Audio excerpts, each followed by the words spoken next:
think I can make this the biggest drug in the world. Friends, मैं हूँ आपका host और दोस्त विकास। करूँगा एक ऐसे शो का जिसका रीमेक बनाने की कोशिश इंडिया में की गई थी, लेकिन लोगों को पसंद ज़्यादा नहीं आई। हालांकि वो रीमेक चली थोड़ी बहुत। मैं बात कर रहा हूँ डोपसिक की। जी हाँ, डोपसिक का रीमेक जियो सिनेमा ने बनाने की कोशिश की रितेश देशमुख को लेकर, जिसका नाम था पिल। दोस्तों, अगर आप गौर करेंगे तो पिल का जो थीम है और जो इनफैक्ट जो पोस्टर है, जो उसकी कारीगरी है, वो सब कुछ मैच खाती है डोपसिक से। पिल की बात बाद में करेंगे, पहले आइए बात करते हैं डोपसिक की। डोपसिक हुलू की ओरिजिनल सीरीज़ है और इसे 20th सेंचुरी फॉक्स और डिज्नी ने मिलकर बनाया। और इसमें मुख्य भूमिका में है माइकल कीटन और ये एक सच्ची कहानी पर आधारित है, जो एक ऐसी दवा की कहानी है जिसे लेने के बाद लोग इसे लेते तो दर्द में थे, लेकिन ये बन गई एक बहुत बड़ा नशा। मैं बात कर रहा हूँ ओपियोइड की। जी हाँ, ओपियोइड एक ऐसी दवा थी जो दर्द में लिया जाता था, और जब इसे लिया जाता था, जिस अमाउंट में लिया जाता था, लोग इसे लेने के बाद, इसे खाने के बाद काफ़ी ज़्यादा ऑब्सेस्ड हो गए थे इस चीज़ से, और उन्हें नशा लग गया था इस दवा को लेने का, और लोग एक तरह से ड्रग एडिक्ट बन गए थे आधे अमेरिका में। I know most people don't think about us up there in the mountains. Many of my patients are miners. It's dangerous work, and they carry the burden of building this nation on their backs. They're in pain. These people, my people, trusted me. I can't believe how many of them are dead now. Drug को बनाने वाली company या इस दवा को बनाने वाली company जो थी पर्ड्यू फार्मा, वो इस चीज़ को बखूबी जानती थी, और ये जानती थी कि जो माइन में, वर्जीनिया में जो माइन में काम करने वाले लोग हैं, जो बहुत ज़्यादा थक जाते हैं या उनको आए दिन चोटें आती रहती हैं, तो वो ये दवा खाते थे, और डॉक्टर्स उन्हें ये दवा रिकमेंड करते थे, क्योंकि पहले किसी को पता नहीं था कि ये दवा एक तरह का ड्रग है, और इसमें जो ओपियोइड है वो काफ़ी मात्रा में हार्मफुल है और लोगों को ड्रग एडिक्ट बना सकता है। माइकल कीटन इस सीरीज़ में एक डॉक्टर की भूमिका में है और बहुत ही अच्छा रोल प्ले किया उन्होंने। माइकल कीटन के अलावा और भी कई सीनियर एक्टर्स हैं जिन्होंने इस सीरीज़ में रोल प्ले किया है, और उन्होंने भी अपने रोल को काफ़ी बखूबी से निभाया है। We're going to be asking, how is this even possible? Your most effective talking point are these magic words.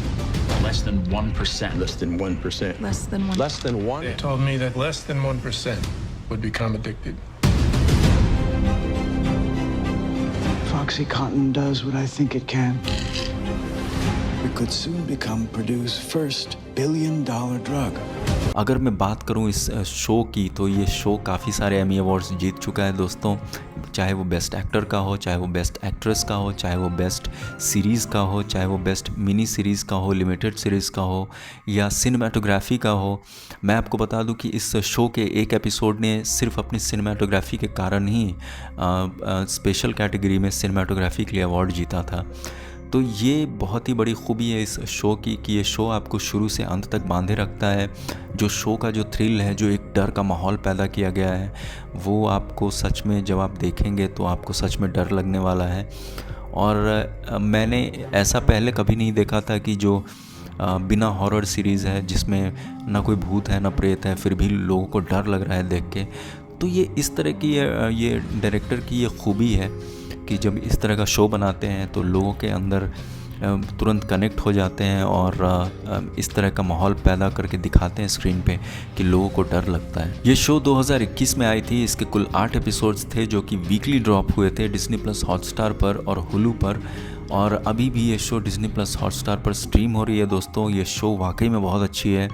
ये मैं कहूँगा अगर आप बहुत ही ज़्यादा इंटेंस शो देखना चाहते हैं तो आप ये शो ज़रूर देखें। हाँ, इस शो में आप बिल्कुल भी कॉमेडी या किसी भी तरह का हंसी मजाक ये सब एक्सपेक्ट ना करें, क्योंकि ये बहुत ही सीरियस शो है, और जिस दवा के ऊपर बना है, जिस कॉज के ऊपर बनाया गया है इसे, वो भी बहुत सीरियस था। क्योंकि लोग जिस तरह से बीमार पड़े थे और लोग जिस तरह से वेस्ट वर्जीनिया में इसके ख़िलाफ़ खड़े हुए थे, पर्ड्यू फार्मा के ख़िलाफ़, और इसके ख़िलाफ़ जो केस चला था वो भी इसमें पूरी तरह से पूरा वाक़या दिखाया गया है। और पूरी तरह से दिखाया गया है कि ये दवा किस तरह से लोगों को हार्म पहुंचाता था और किस तरह से ड्रग एडिक्ट बने थे लोग। इस दवा के चक्कर में लोगों ने इसे इतना ड्रग की तरह बेचना शुरू कर दिया था कि इसके चक्कर में बहुत सारे खून खराबे भी होने लगे।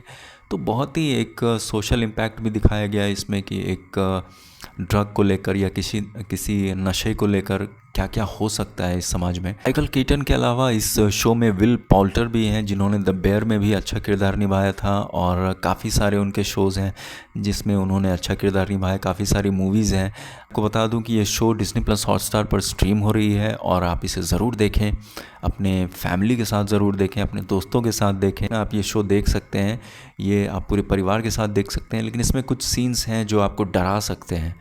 तो अगर आप कमज़ोर दिल वाले नहीं हैं, अगर आपका माइंडसेट बहुत स्ट्रांग है तो आप ये शो ज़रूर देखें, लेकिन हर तरह के सीन के लिए तैयार रहें और अपने आप को उस तरह का माइंड मेकअप करके ये शो देखें। ये था मेरा रिव्यू डोपसिक के लिए, और अगले रिव्यू तक के लिए गुड बाय। अगर आपने मेरे चैनल को अभी तक सब्सक्राइब नहीं किया है तो सब्सक्राइब करें और जो बेल आइकन है उसको ज़रूर प्रेस करें। Thank you.